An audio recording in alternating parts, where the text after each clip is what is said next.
It is my true pleasure to introduce Minsuk Cho.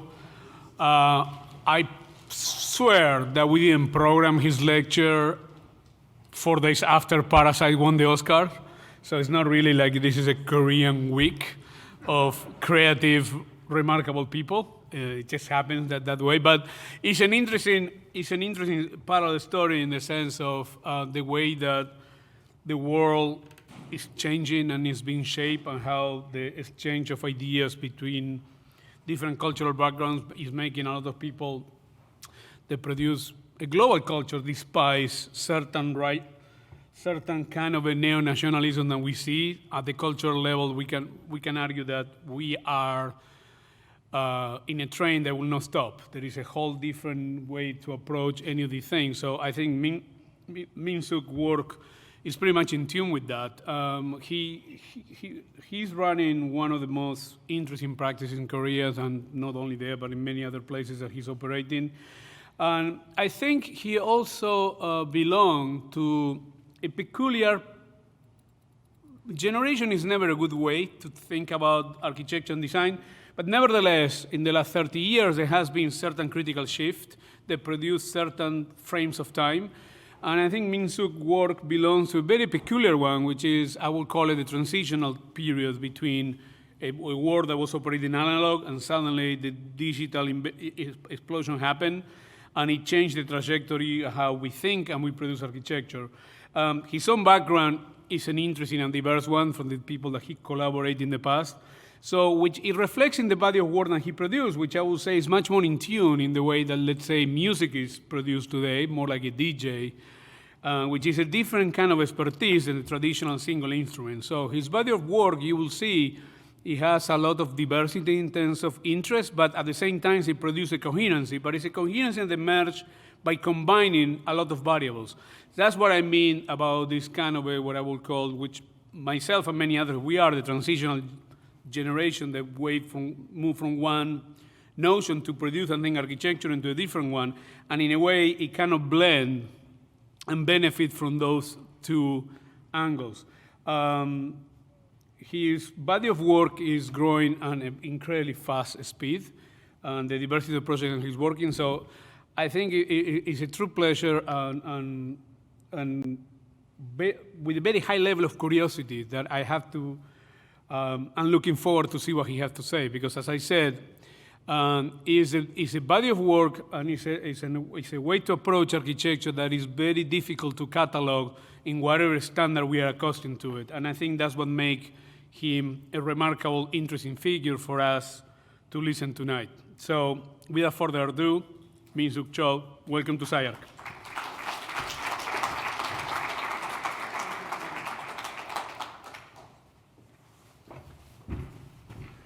Hello, everyone. Thank you, Hernán, for your very kind and insightful introduction. I'm very happy to be here. First time in SCI-Arc, but I've been here many times, and I was shocked at how the surrounding used to be a lonely building, but now you have this, the massive things happening. I'm going to show you a recent project for the last 5 or 4 years, and titled as a challenge ground. And I actually gonna show 7 projects and 7 different kind of challenges here. I mean, some of them are overlapping. Maybe has to do with the fact that our city, the Seoul, is one of the large city, 10 million people, yet in the most mountainous area. So it deals with actually physical challenges like topography. And then maybe there's another kind of challenge that maybe deals with if you say the urban ecology is something roughly composed of nature and culture, there is some cultural ecology that has been our preoccupation. Actually, I'm going to talk about movie, not because of this what happened last weekend, but and they're also completely opposite. That is purely artificial sort of a ground that, and there are social challenges. And this one, I'm going to talk about completely, hardly any ground to build anything, but we do something. And also there's no ground, it's mostly water. That's what also, and the last one will be, if the time allows, there will be an area that is not accessible at all, but something we had to imagine. So very first one is actually the smallest one. That is our own neighborhood, our building that we somehow accidentally moved into a building that we have designed, and we are part of the 3 investors. It's a mountainous area in the middle of Seoul, and of course it has to do with a very challenging side, comes with the capitalism, because it used to be a very quaint area and then become this major hipster. I mean, we have something to do with it, but this had some handicaps condition that it was a strange L-shaped site, so nobody want to buy it until this old man lives in the sub-basement sells it. So we got this sort of condition that is all the building around us, this one sitting on the 2-story high, and the other one, it looks like a 3-story building, but actually all those 3 floors are accessible by from the ground. So it's a very hilly sort of hill wraps around this building. And the site is not big enough just to build up above, so we had to excavate quite a bit.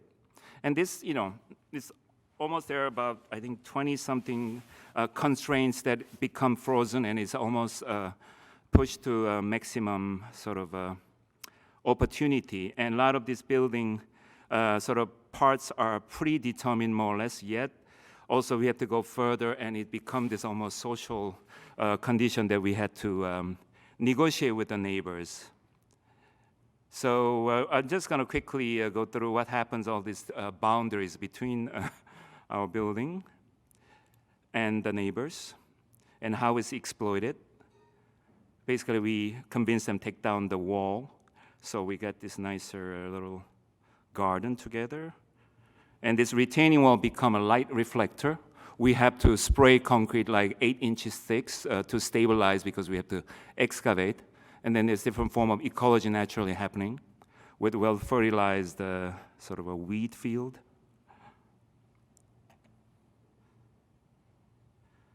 And this is a next door's boiler room, illegal attachment that we had to take down because they invaded. We had to dig down the ground, and then we built it and turn into we rebuild them on the condition that we'll use it as a sort of our wall, billboard wall. And 8 cars is a machine, the vertical. And maybe we'll show you quickly the part. There are 5 entities here. 1 film director, one that's also admired, not as famous yet maybe, and the film producer and interior designer, and 1 small architecture office. She runs also small independent school and curator, also architecture curator, and us. And there are about 50 people in this very tight. Our office basically has no view further than 3 meters, and basically it's a sub-basement condition. This is the 3rd floor that I'm working, and it's -1 of the next door. So, and we don't have to really choose various materials, because they have this nice brick side, and then the other side is a stone, and so on. And so this is the light reflecting wall. And then you go down to basement, but it's actually, first basement is actually exposed to outside also because of the slope. This is the most social part. And the important thing is we always had this, we never went beyond 40 people. It fluctuated about 20 to 40 people, let's say, last 10 years. And we have this kitchen is most important, and it's also shared by other entities too. So it's usually the 50 people eating together. This was a driveway to enter. This is like where we get messy.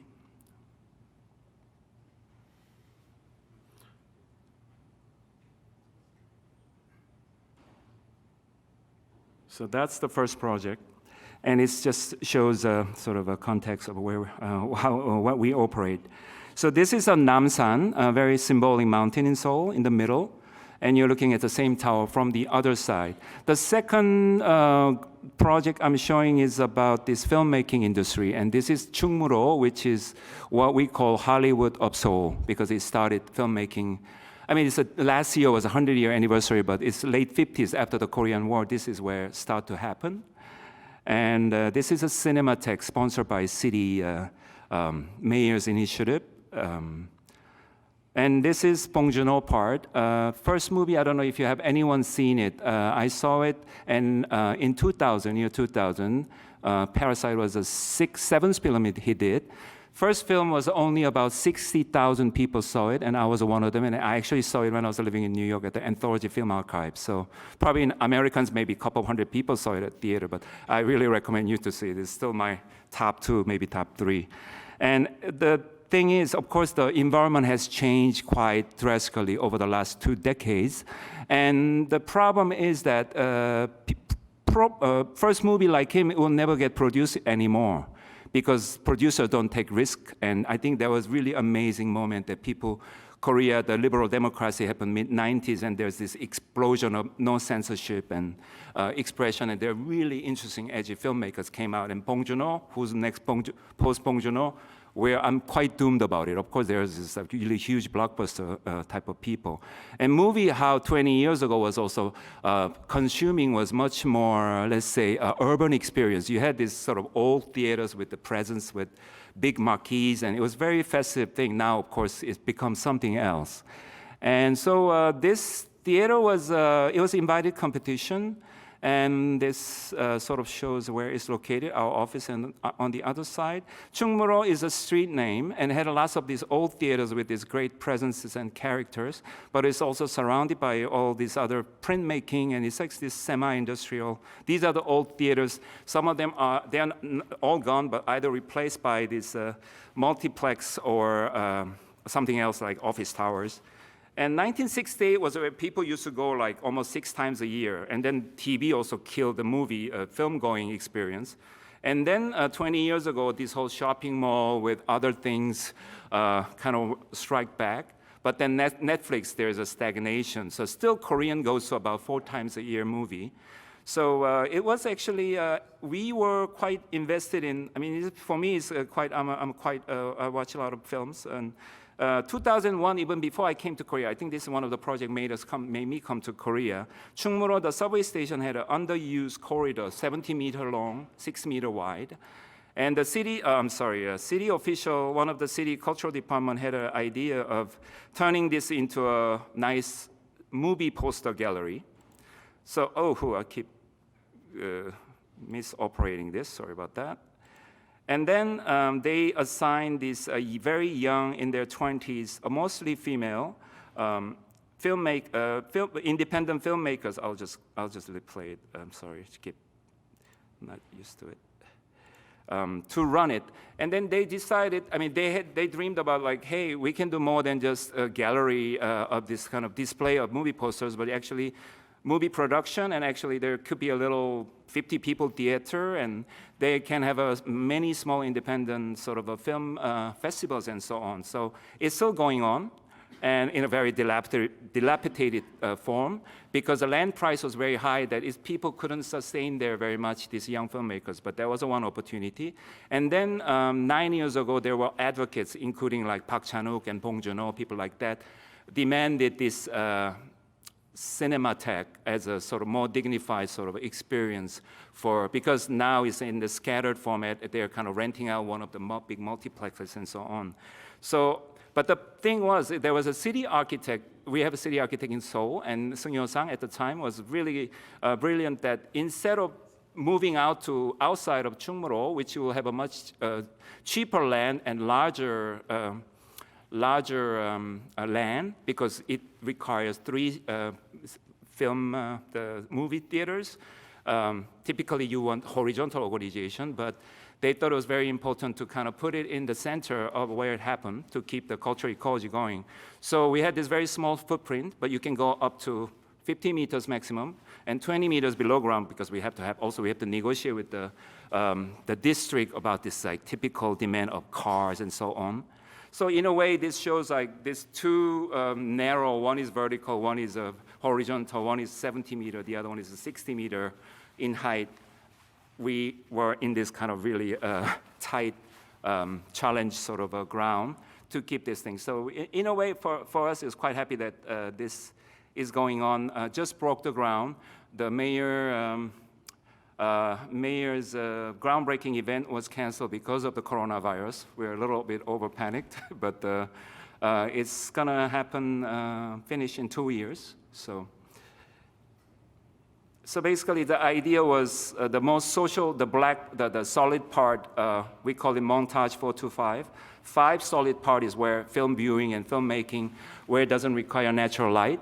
And then what comes out as a result, 4 gaps in between is the most social part. So it's almost reached like the most social element of the film going in the past, the marquee space and this excitement and anticipation of meeting friends and dates and getting tickets and lining up.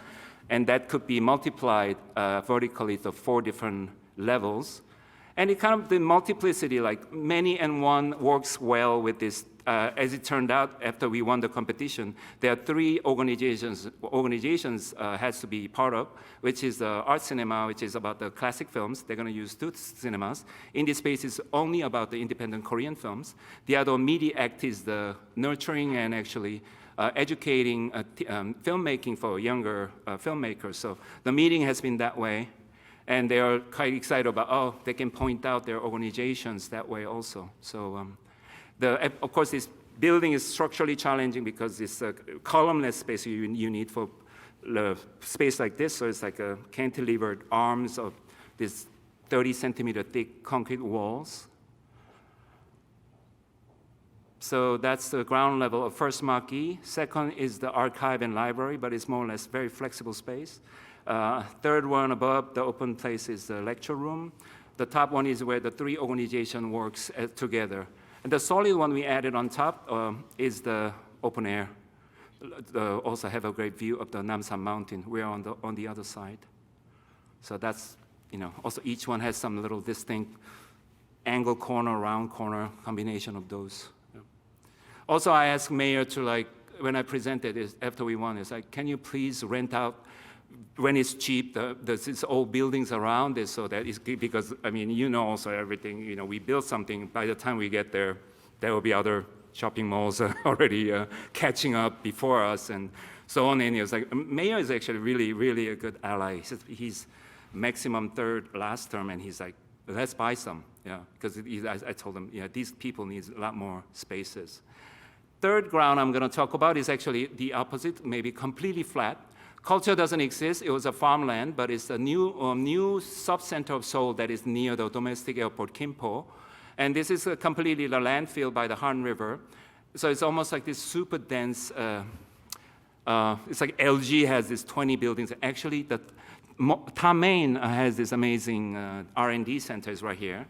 And our building is actually public-private collaboration of this 2 strip of linear park that is part of this subway line. And the idea was actually this private company has sort of culture art interest, and they have a very low-key small galleries called K-Space. And they're going to kind of spend the money on this building, and then they're going to return after 30 years, but who knows. And the idea was we can design the park together. So basically it's a completely sort of artificial flatness, and then we kind of thought maybe we make it more like rest of Seoul with little mounds. So then we give this shortcuts, because people like to just cut through the park easily. And then the 4th mound becomes a museum that could be occupied above. So it actually also works in a kind of 3-dimensional, sort of what Yoshiharu and Momoyo calls it parkitecture. So this was before building was merging, like a year ago. And the challenge was like there's this arc, which is the front of the building, about 80 meters. And this one has about 27 meters of very shallow arch that allows to people walk and discover the entry and space inside. And then, so it was a very challenging structure. And this elevation starts from like 3.3 meters and rise up to 11 meters. And it's a concrete building that we try to pour at once. So it's 11 meter. We never done it. Usually it's like each floor, so you get this cold joint. But we did it actually. So that's another lecture subject. But this is how it's going to look like later this fall. So this is during the pouring. This is a couple weeks ago. Again, a lot of people with masks here, just last week. And also one of the requirements was initially the client asked us to have 3 different spaces with a distinct heights. We said, why don't we just make a one big space with the varying heights, and you can divide or you can really make it open. So And this is a roof that becomes like a really stretched amphitheater, and then this, where the gallery is going to be just unaccessible with the greens. So this is a section. And also nice thing is at the end, this is 11 meter by like 17 meters. So it's like almost perfect proscenium arch sort of a theater sort of a elevation. So it's quite theatric in a way. And then you get this completely different view toward the park. And this is where looking down from the office above. And then you can, from office, you can go up and from also the ground. Yeah, and then this is what it looks like. And yeah, and then I just show a little project that was like 9 years ago. I don't know, 9 years ago. It's like just a little park structure. We did pill-shaped concrete with Boolean subtraction, and it was like a play structure. We call it a vacant house. And in a way, this building has that element of the playfulness with the park. So it's like museum will open at certain hours, but it's like this structure can be used and appropriated. So that's another construction site of this little sleep to come in. Fourth one I'm going to talk about is actually also challenging, is the super steep site, but it's a social challenge in a way, because we are doing, you know, our first sort of a first 5-7 years of practice really focusing on the high-rise buildings, matrix studies and all that. I'm not going to show you that. But then we shift our also interest with really dense way of living. But at this time, it's not this imagined collective that about this whole like this condominium people having this social space, but we are actually interested in like a dormitory space, because it's, in a way it's a much more genuine and noble, and it also, you can see it works, you can have an impact on this. So this is a residential college, university, Daejeon University, starting the residential program 10 years ago maybe, so they already have 3 dormitories, and we hire us, and then the Seung-Yeon-sang, they hire Seung-Yeon-sang and us, each architect doing 600 people, so it's 1,200 students, and then 1,200 students shares other common facilities. We did canteen and also student center. The other had a gym and other lecture halls and so on. So idea was, typically you get this sort of a condition for dormitory of like this 2-person room, which is a standard required. And then there's completely for everybody, but maybe nobody kind of situation.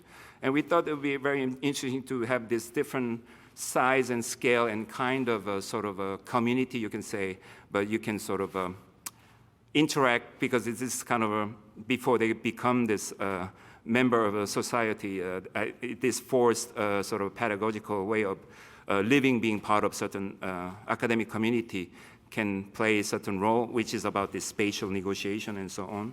So initially we developed this 5.4 meter by 5.4 meter just concrete wall structure, super cheap, like an apartment building. And then we convinced our client that maybe we can make a double deck bed so that one size of the single bed can come out to the corridor.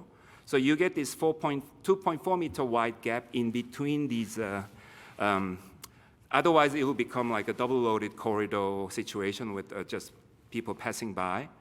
So, and then the site is a quite challenging, a 27 meter drop. The campus is on the middle of a mountain. And so we try to have this kind of a courtyard that was the only way fit within the boundary. And then the site shape and the grain of the topography is actually, it has to be a parallelogram. And then we kind of apply these modules, 5.4 meters square, into that. So it's just sort of become like this pixelated parallelogram. So this is a space for 600 students. And then double loaded corridor with this 2.4 meter gap. And then this 27 meter shift ground. And then the plan shift. So and then what happened is that typically you get this at the end it becomes 10-story building. But 10-story, usually you have a dormitory, you got the 1 or 2 floors of a common space, and then you take the elevator up. But because this sloping site, you get this Korea style kind of, not the mixture of gender, but the First 4 floors are for the boys' rooms, and then top 4 floor with a better view is the girls' rooms. And in the middle, 5th and 6th floor are the common area. So they can meet in the middle. 4 floors is a quite nice walking distance, although there are 4 elevators on 4 corners. So this was a model that was made when it was designed. By the way, this number below is when it was designed. So 2013 D is the 4th project we did. So it kind of responds very specific condition to the site, but yet has quite systemic. You know, it looks like almost like a one-liner project, but trust me, we had 2,000 versions of stacking these things, and we didn't start from the form. But also it works from the campus was that they didn't allow more than 4 or 5 stories. So that's how it looks like. And then it spills down another 6 floors. And then this is the border, it's like a high-speed road, which is a boundary of the campus. So that also has 4 stories sort of lining up with the other dormitory. And then another challenge was that there is a road in the middle that is an east access road, so it has to be kept usable during the construction. So literally, it was like a building 2 buildings, and then this 5th floor is the truss that spans over. There are 4 of them. And then 6th floor, which is a double height canteen, there's another triple 27 meter span truss that supports the rest of the floor above. So that's the road in the middle. It looks like that, the road. So it was literally, we were building 2 buildings, and then it was kind of joined in the middle, which was a super exciting moment. And it's a tension column, student center, and that's the only floor that kind of completes the loop, so you can actually walk around completely. So you see that here, and then dining hall. And you can see this building, elevation is quite dull, almost sort of simple, and it kind of appears differently. And unlike the typical courtyard building, which is quite introverted, this kind of, because of the landscape, it kind of opens up toward the nice mountain, which you cannot build there. So it's always going to be the Green Mountain, and you can sort of see through the canteen. And that it kind of fits as many as 350 students sit down together. So it's been used as other events and so on. All different 10 floors. And typically, because of this pixelated parallelogram situation, you get these 2 kind of corridors. One is a straight corridor with the little nooks with lights coming in. And the other one is like this zigzagging corridor. So also, the university kindly allows some budget for extra furnitures. And typically, Koreans, as soon as they take off their shoes, it becomes a living room, no matter what. You just need a mat. So this is like in the 70s, how we lived. Still, you can see things like that, even subways and so on. So what we did was actually, as soon as you get out of the elevator, you take your shoes up and switch to your slippers, so that your corridor is beginning of your, it's a corridor idea. It's more like a Hertzbergian idea of no corridor. Yeah. So it's been sort of fascinating to see how the students been using it and appropriating it and negotiating and so on. And also, we put all the wash basins outside of the corridor, so that these are some of those gaps are double height, and this is the zigzagging moment. So that's also the sort of, we had this Korean architect. We're talking about this favela fetish and all these alleyways, and then they go to these places, build their little wine shops, and then this completely becomes something else, right? The fetish, because not much left, but I'm happy that we somehow come up with this very systemic way to sort of address this kind of way of living. Number 5, I can go through quickly. This is social housing we won last year. And this is a ring road, and that was built in the mid-90s. And this was, I call it this almost Lina Bobardi's Sao Paulo mass, but piloti, but only like 17 kilometers long. And because we didn't have such a public space back then, so they start to like swarm in and have this improvised sort of a condition. I took this picture myself 21 years ago when I conducted this Seoul research thing at the time. And 20 years later, last summer, when I first visited the site, it's like this brutalist Arcadian condition is happening. And the green that you're looking at is a site. So they maintain quite nicely. And because I think it's very high, it's really people like to go under. And nice breeze, and it's quite fantastic. So this site was initially owned by city for flood control site. So it's a rainwater pump station, which will be used every 6 hours a year, only when have this severe flood happening. And then city wants to bring young people here. This is a very famous university area, Yeonhee-dong. So it's a 200 units, but built on top of this water pump station. So it's actually quite exciting sort of premise. It was an open 2-stage competition. Entire jury process, final five was like live broadcasted, 8 hours. Super, super exciting actually. So you can see this site is sort of in between these infrastructures, and basically the southern side we decided to put small 20 square meter units on the southern side. And then ground level, as you can see, is mostly infrastructure and some possible, also a lot of this truck loading area that has to be clear. So that's what it's going to look like. 7-story building. You can see the scale difference, like this huge 15-meter deep basement for water and pump, and then the tiny cells on top, which will be a steel structure sitting on top of this RC. So this is what it's going to look like. So in the section, you can see this is more clear. That entire machine is about 30 meter deep, above and below ground, and then south side with the units. And then the other side, which has our idea was to bring a lot of public program for the area around it, but this side is now is shown as without the flyover, but basically has a good view. But noise is a problem. So a lot of these place facing north will be like a atrium-like a condition. So you get to see sometimes above this flyover or below, and swimming pools and gyms and libraries and so on. And this is a quite fast-moving project, so we're in the middle of going through like, I don't know, 10 different committee process. So 6th one is actually another public actually it's a combination of 2 projects, and it's a Han River. As you have probably been to Seoul, this Han River is a very peculiar one because it's not a romantic river. It's like 3 times of Thames or Seine River, 1 kilometer wide. And it kind of works like a lake because it has a dam on both sides, which has to do with the halted war situation. Can you imagine? Because this river is connected to the North Korea, becomes Imjin River. And this is an 18th century, the master, like Rembrandt of Korea, which is known for realistic depiction of painting, not the Imagine Arcadia something, which was influenced by China. So this has a very specific names, and when I first saw this, I was just blown away because it looks nothing like that. This looks more like a Rio to me. And this is, because it has a lot of granite mountains, and yeah, this also is a very specific location. I know exactly where that is, and it is all gone. It's completely flattened and so on. This is early 20th century, probably some American missionary did this. Early 70s, as far as early 70s, I have a memory of sort of bathing in has a little beach part of river.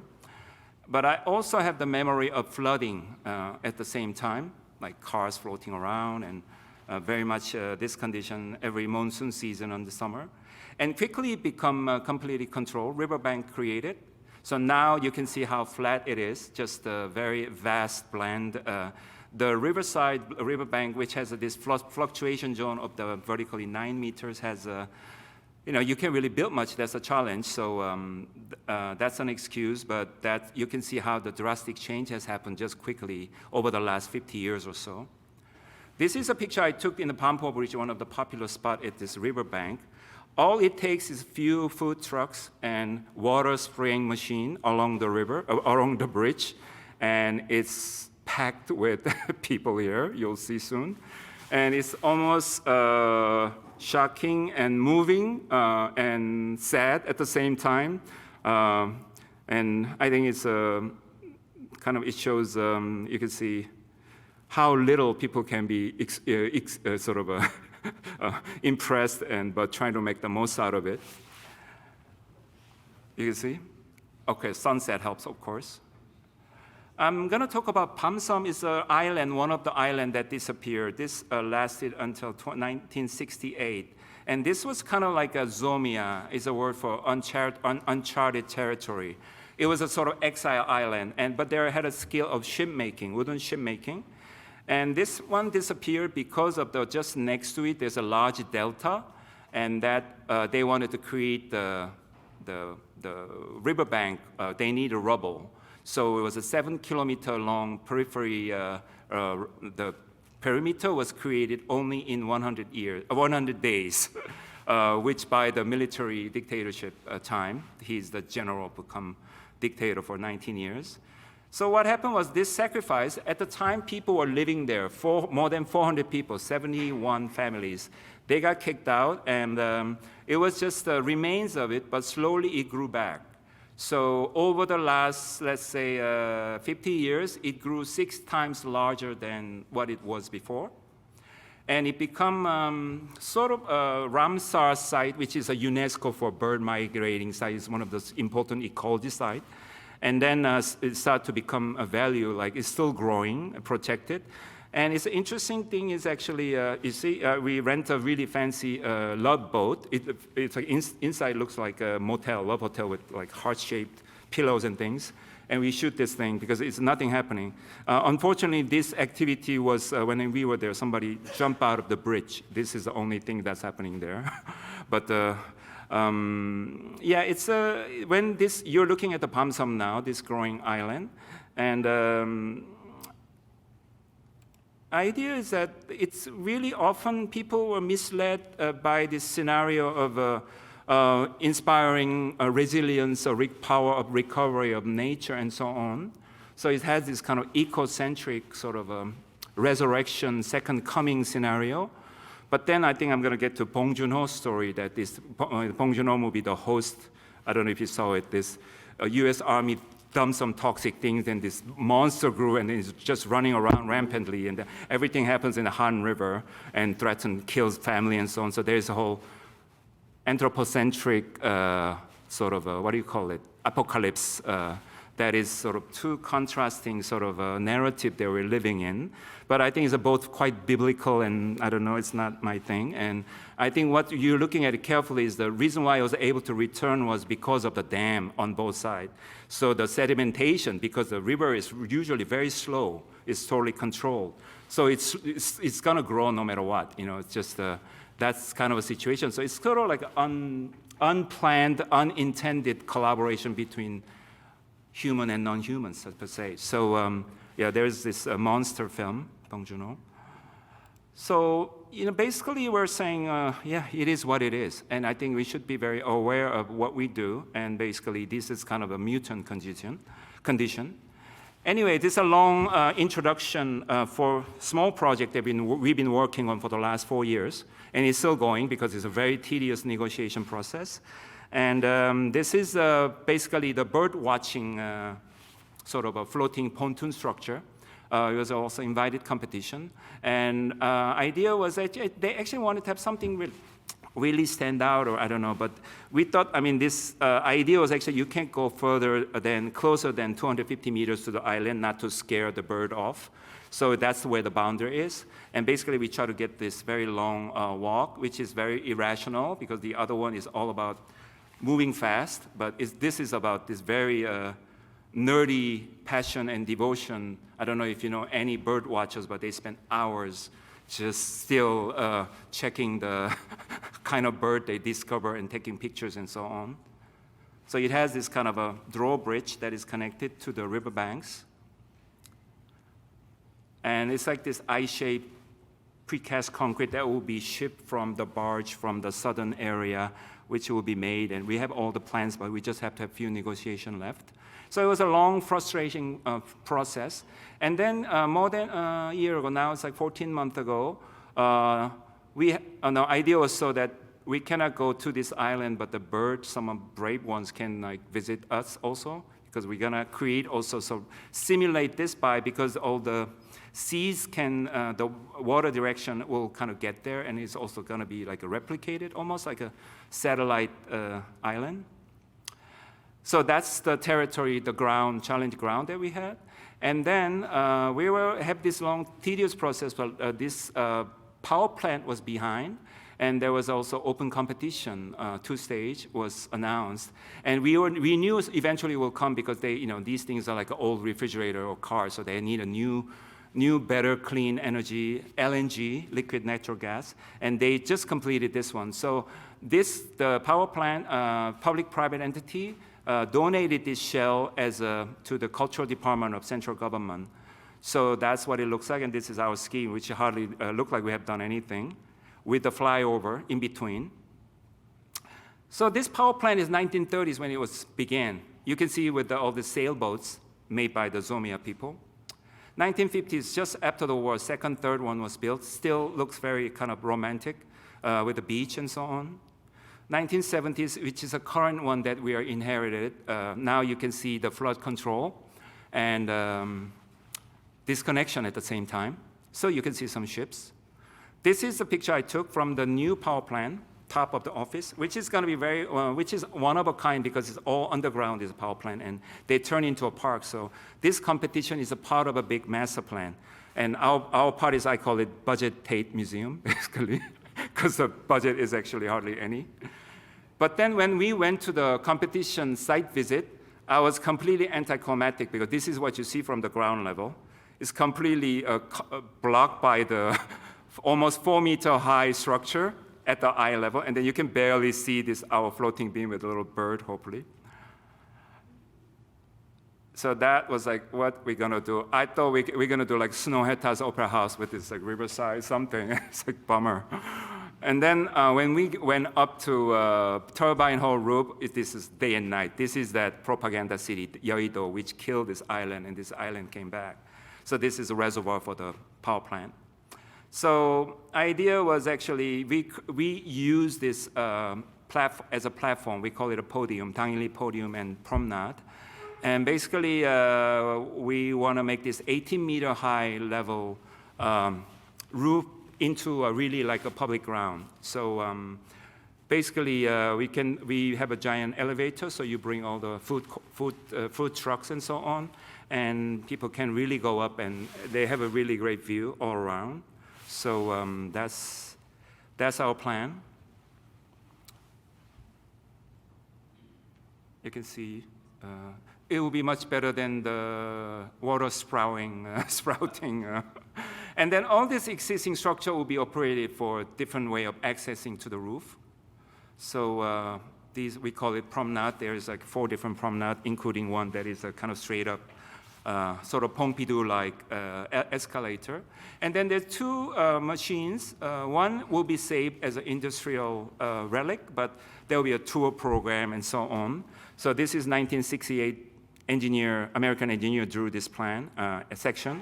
It's beautiful. This will be like, I told the district head, it's like, this is your Eiffel Tower. You just need a good light. But it's also first time we are looking at the site that has so much information and things there that first time we had to scan everything because this hand-drawn 60-year-old drawings really doesn't line up. I mean, we had to redraw it, but also, so this has been a lot of footwork. Amazing, like we had like 10 new people, they're all straight out of school, they were wearing already a fiber hat and they're in a construction site just to document this situation. So that has been quite a long process. So we take out also a lot of things that are, we try to make this purified situation. This Pompidou is unlike the Pompidou. We're gonna have these people shoot up from between the turbine hall and the boiler. So you can see the both sides when they come up. No entry fee, and then you go to the roof. And then the other one will gut out and bring out all these important machines outside as a sort of landscape, like art objects outside. And then the boiler, which is a 50-meter tall space, will be divided into 3. Basement will be like triple, double height exhibition. In the middle, there will be a residence program for creative things like co-working, not necessarily artists, but social workers, maybe urban farming and so on. And then the top level, we call it hyper pavilion, which is by itself is 20-meter high from the podium. And this, we thought we're just gonna put an ETFE roof on it, and then it'll be like a great place to have like an installation. So maybe like Tate has a turbine hall, but this one will have a pavilion that will be visible from like 20 kilos below, a bit away, because it's very clear in front of river. So this is gonna be the black box theater, foldable seats. And the boiler space will be emptied out, and then it'll become like a spiraling Guggenheim sort of, but rectangular situation. And then another competition, it was a two competition together, was the owner is different, it's a power plant, they have a parking lot, so we actually made it sort of a symbiotic in a way.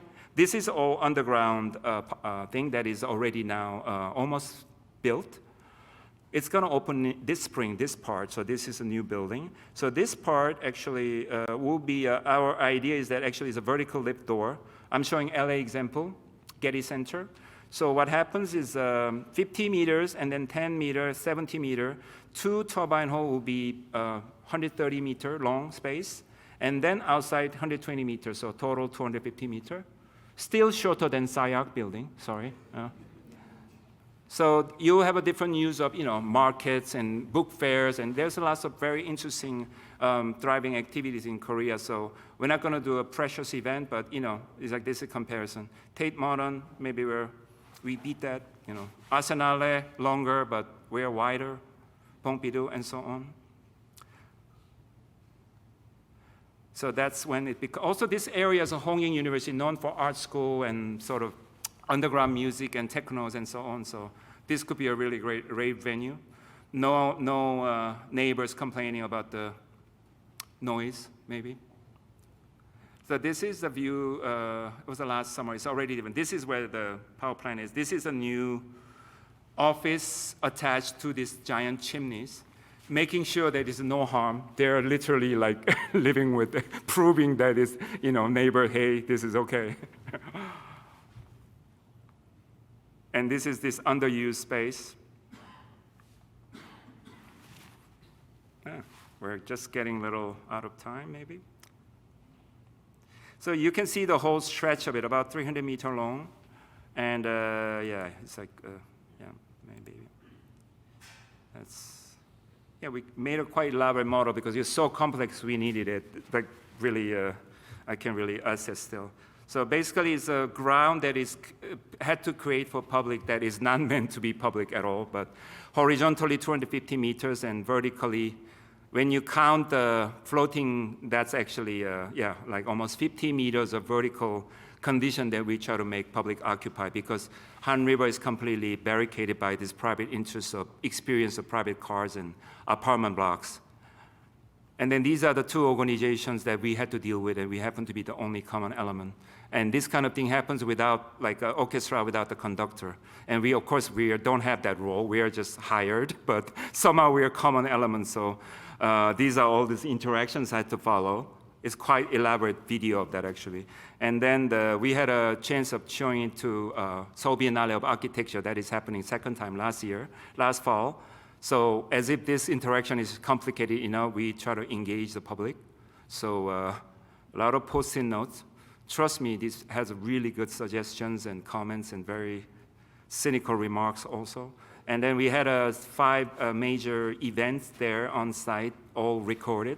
Because we don't know who's going to run it, but we made it very public, and all these ideas of what to do with the site, this machine, and also what is the project for this.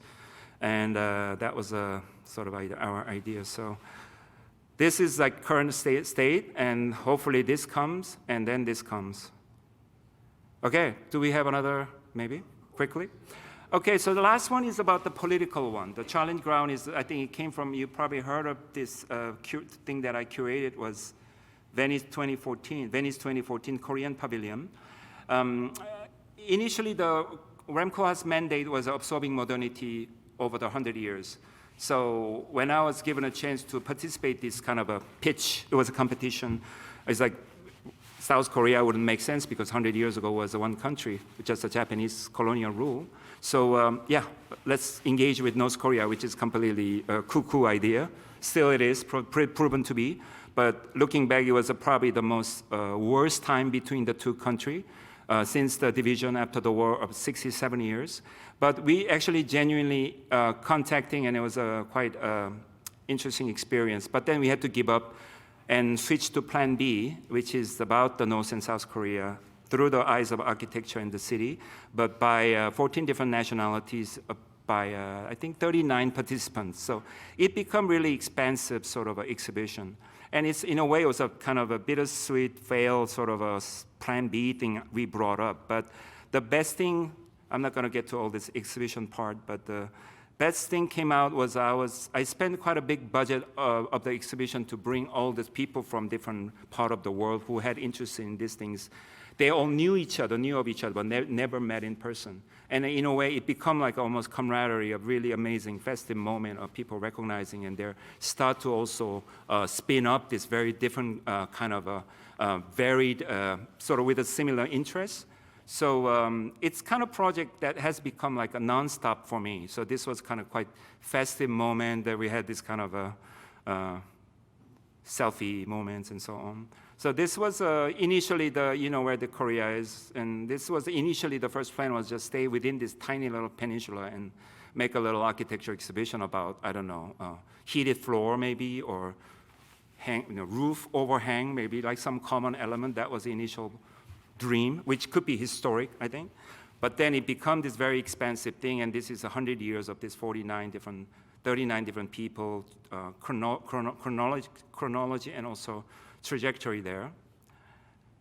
And the North Korean ambassador ambushed after, 2 years after, so that was one direct contact I had, but it was such an ambush that I couldn't go, because he said nice things with his daughter and so on.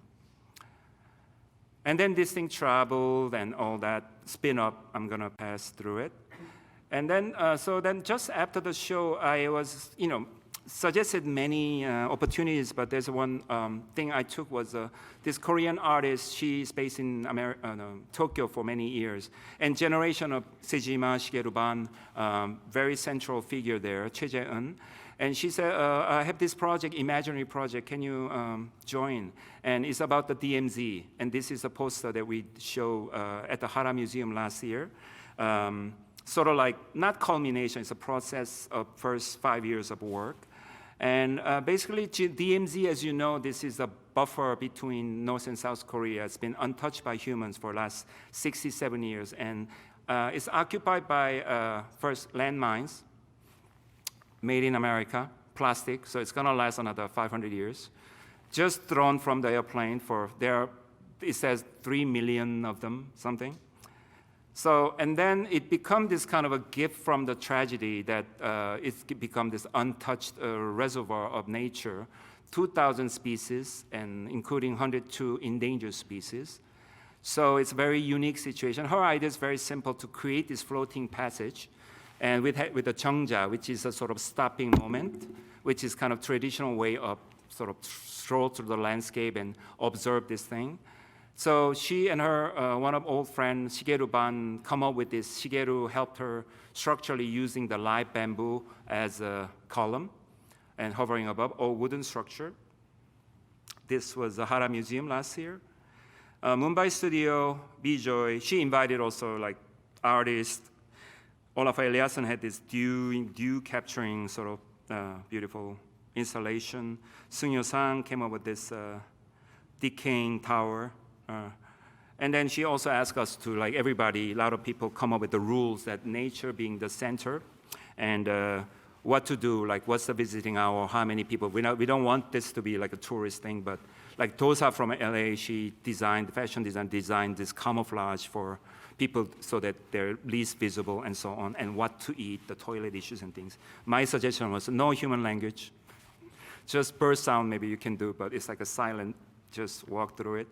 So initially, but she asked me very different tasks, not the pavilions, but building facility that on both sides. One is for the seed bank, and the other one is the ecology library. So it's related to this natural reserve. So and then there's an archaeological site there. So this was how she speculated. And then of course, these two facilities are a response to what happened for the last 30 years of this overly commodified intellectual copyrights and so on. So I went to Millennium Seed Bank to get a sense of, I vaguely knew about it. There's a famous one in Svalbard, and realized they need a huge underground vault.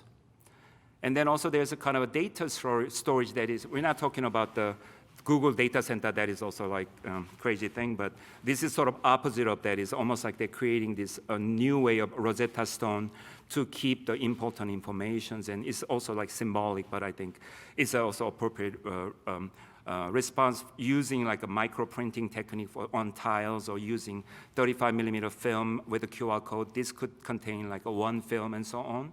So because these things, data migration loses every new format changes and so on. So I realized maybe the location shouldn't be there, but there's already a space there that is tunnel discovered by South Koreans, and obviously North Korean made invasion purpose, and there are 4 of them were discovered by South Koreans in the 1970s, and they never admit it, but so we have to be nice. I talked them through it. It's like a 2-meter diameter. The fascinating thing with discovery was the demarcation line in the middle is, what happened was this is a north side, 2-kilometer offset, so total of 4 kilometers untouched part. And they started, they can lie because when you dig tunnel, you only had to go up. Otherwise, you'll be digging underwater, so water drainage. So basically what happened was that it was a very tall mountain, 500 meters, so it was they thought it was quite safe, but then they barely missed the border, and then they had to keep going up, so they get discovered by noise, by South Koreans, and then they ran away, and then they built the block wall there in the middle, somewhere underground. So this was our part in our Hara Museum. So basically it's a 2 tragic line, and this, for us, it was quite interesting to see how this valley is not a coincidence, because those days were all the plateaus are occupied, they're fighting, and valley becomes this death valley of young soldiers. And when the armistice happened, a lot of these lines, front lines, fall on the valley, so it's the lowest part.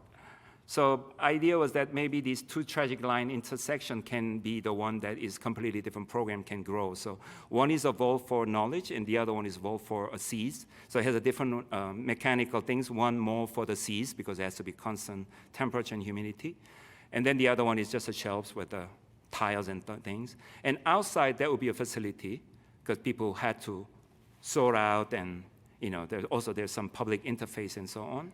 And then the idea was that kind of a point intersection can be a little acupuncture, 10 meter deep.